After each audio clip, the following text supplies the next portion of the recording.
Yo, what's up everybody? It's your boy Floss, back again with another video. And today we're going to do a quick unboxing of the Apple iPhone 6s Plus. Now, I know I'm a little bit late to the game, but if y'all know my policy, I'm not waiting in line for no Apple products. Especially the S series, because those are basically just minor upgrades from the previous model. So not really high on my priority list. So I get it when I get it. So I finally got it. Now, before we take a look at this, let's just run through the main specs that you need to know. First up, the price. Now, I got this from Sprint. It's available in 3 different models. You got a 16 gig version that's going to run you $750 plus tax, so you're looking at 800 bucks. You got a 64 gig version that's going to run you $850, so you're looking at around 900 bucks.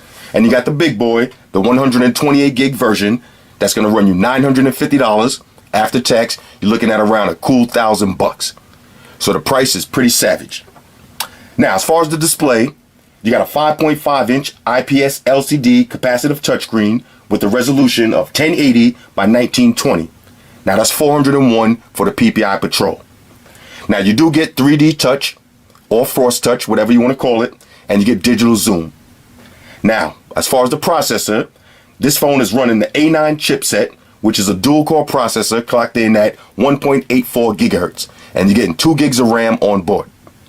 Now the phone is running iOS version 9, which is upgradable to iOS 9.02. Now as far as the camera, on the rear, you got a 12 megapixel shooter with a dual tone LED flash that shoots 4K video, and now they added optical image stabilization. So that's a huge upgrade right there. On the front, you got a 5 megapixel camera that shoots 720p video at 240 frames per second. Now the battery is 2,750 milliamps, non-removable, no fast charge. As far as the body, now they upgraded the body to 7000 series aluminum. So all of y'all cats that was worried about bending the phone, you're not going to have that problem anymore. This phone does have the traditional iPhone fingerprint scanner. You do get Apple Pay. And it comes in 4 different colors. So you got space gray, silver, gold, and pink. Okay, not rose gold, pink. All y'all cats, if you never seen the rose gold version, before you order it, go to the store and check it out for yourself. It's not really rose gold, it's pink. Okay, let's be clear about that. Now that the specs out of the way, let's get to my favorite part, the unboxing. Now, if you ever bought anything from Apple, you already know what to expect. This is one of my favorite products to unbox because Apple, they know how to do it. All right, nice slick looking presentation. Let's grab the Batman knife today. All right, no beast mode. You already know, for this price, no beast mode necessary, fellas. You got to enjoy this one. All right, okay. So let's see what you get inside. Okay, so here's your phone. Typical Apple presentation, really nothing changed. Okay, of course, inside, say it with me, the usual books and shit. Really, not even that, the usual pamphlets and shit, because Apple don't really do books like that. Here's your little pamphlet. And of course, your traditional Apple stickers to go and troll all your Android friends. All right? That's exactly what those are for. They don't say it in the book, but that's what those are for. Here's your headphones. Typical Apple headphones. Now, these usually sound pretty good. I don't have to test them out right now, but these usually sound pretty good. And I like the way they present them to you. Real nice and classy. Here's your charging brick. And here's your lightning adapter. Now, one thing I always hated about iPhones is how short the cable is. This cable is really short. But easy fix for that. Just go on Amazon and buy some of these. Buy some aftermarket Zero Lemon cables, thick braided cables, about 3 feet worth of cables. All right, so I really never use this. I immediately drop these on. All right, and here's the phone. Beautiful looking phone. Okay, got the gold version. Let's see if we got any juice right out of the box. Here's your power button. SIM drops right in there. Speakers on the bottom. 3.5 millimeter headphone jack, lightning adapter, volume up and down, vibrate on and off switch, camera, and your flash, and your Apple logo, and your antenna. So basically nothing changed. Now, as far as the difference between the 6S Plus and the 6 Plus and the 6S Plus, I know when I did that case video, I said the dimensions was pretty much the same, but it's a little bit thicker by maybe 1 to 2 millimeters thicker, which doesn't make a difference. Now, all of the cases that I've tried and that I've given to other people, they've all fit. So you shouldn't have a problem, but certain cases might not fit. They might fit a little too snug, but all the Spigen and various cases that I got, they fit on the 6S Plus and they fit on the 6 Plus. All right, so dimensions pretty much the same. All right, so now what I'll do is I'll pause the video. I'll throw some information in. We'll just check out the UI real quick. But before we even do that, we got to do the traditional size comparison with all of the big phones. All right, now I'm not going to do all of the phones that I got. We'll just put this against some of the bigger phones that's on the market so you get an idea of what you're getting into. Now, say you get a Galaxy Note 5. Okay, let's stand this up. Okay, your iPhone is a little bit taller and a little bit wider. All right, so a little bit taller and wider than the Galaxy Note 5. And it's going to be the same thing with your Galaxy S6 Edge Plus. Okay, so the iPhone 6S Plus is a little bit bigger. Now take a look at the difference in the gold. Okay, so here's your gold S6 Edge Plus and here's your gold S6 Plus. Okay, the gold on the Galaxy phone is a lot more shimmerier, a lot blinging, blinging a little bit harder, and at the right angle in the sun will definitely blind you.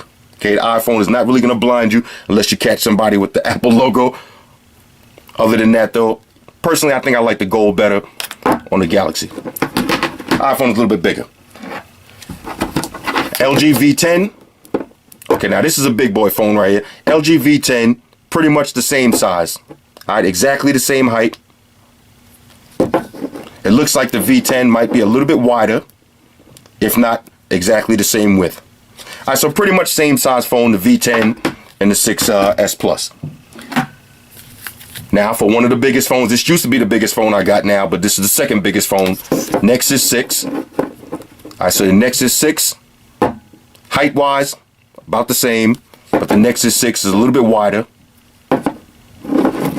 And believe it or not now, fellas, I know I just unboxed this phone a couple of days ago, but this phone is a heavy hitter. I got to do a full review on this so y'all can see for yourself. This blue Pure XL, this is a heavy hitter.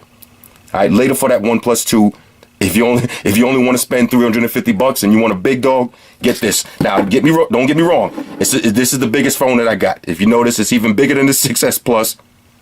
All right, the blue XL, the Pure XL, it's a huge phone. Now, these are both gold, pretty much the same tone.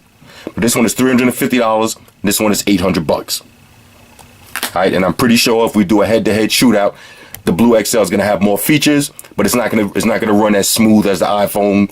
And iPhone is probably just gonna edge it out with a little bit more refinedness. But if you just want a heavy hitter phone for $350, trust me when I tell you, that's the only reason I'm even showing this phone. This XL is a beast. All right, but it's the biggest phone that I got because of those bezels, so it's even bigger than your iPhone 6S Plus. All right, so that's the size comparison right there. Let me pause the video real quick. Oh, real quick also, if you do get an iPhone 6S Plus in gold and you happen to want to know how it's going to look with your iWatch, Apple Watch. Here's the gold Apple Watch and here's the gold 6S Plus. So basically the same color, so it will match perfectly.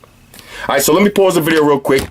Let me drop my information in here and we'll just breeze through the UI real quick. Talk amongst yourselves.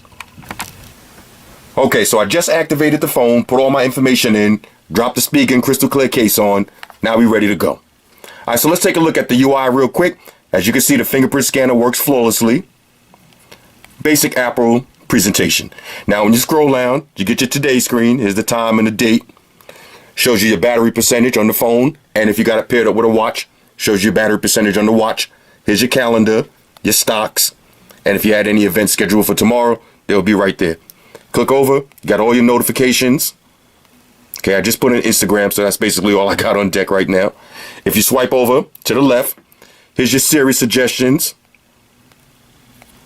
All right, so the apps I just downloaded shows you what's nearby, your restaurants, coffee, shopping, gas. Here's your news briefing. All right, click on it, take you straight to the news. If you swipe up, here's your quick toggles. So you got airplane mode, Wi-Fi, Bluetooth, do not disturb, and your screen orientation. You also have a brightness toggle. Here's your music player controls, and here's your flashlight. You got a timer, calculator, and quick access to the camera. Okay? Other than that, pretty straightforward. Not too much upgrade from your iPhone 6S. Now you do have the Force Touch, so let's see how that works. Now all you got to do is press down, Okay, so now this is Force Touch or 3D Touch, whatever you want to call it. Just press down, and that opened up a little application shortcut, so I could redeem or search from right there. Same thing now if I Force Touch on the email, pulls up how many inboxes I got, VIP, search, new message. All right, so we'll get into all of that when I do the real review. Still, if you hold down on the app, not the Force Touch, if you just hold down all the way, you'll be able to move it. How was I doing? I was just doing that. All right, I got to get the hang of it. There we go. All right, so that'll open it up so you can move around the apps. All right, so you got Force Touch, and you're still able to rearrange the apps. Not too customizable like Android phones, but you can still move them around. No pinch and zoom and switching all the home screens at once. None of that crazy stuff. But this is iOS, so you already know what to expect. All right, when I do the real review, hit me up in the comments and let me know is there anything specific that y'all want me to touch on. Otherwise, I'm going to do it the way I always do it. We're going to tear this down. We're going to tear this down piece by piece. We're going to get to the bottom of this. Also, now you have your cards. Okay, so now you can swipe out. This is your multitasking cards. You know, if you want to call it that. Like I said, we'll get into that in a minute, though. Other than that, though, right out of the gate, I'm definitely feeling this phone. Like the look of it, like the build. Smooth OS, no lag so far. But like I said, we'll put it to the test and we'll see. Now, if y'all see my iPhone 6 Plus review, then it's pretty much the same thing. This is just an upgraded version.